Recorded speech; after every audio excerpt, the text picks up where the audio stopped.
Akala mo okay lang na maging sobrang open. Kasi sabi nila, be real, be honest, be transparent. Pero sa totoo lang, sa mundong to, the more you reveal the more they can break you. Kahit gaano kaganda ang intensyon mo. Hindi lahat marunong rumespeto sa pagiging totoo mo. Yung iba nakikinig lang.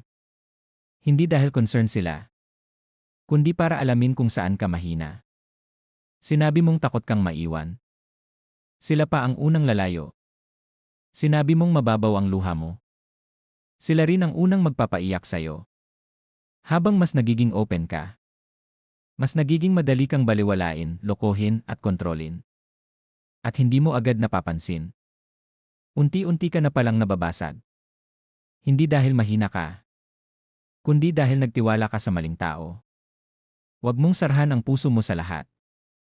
Pero huwag mo rin itong buksan sa kahit sino. Protect your peace. Maging totoo ka. Pero piliin mo kung kanino.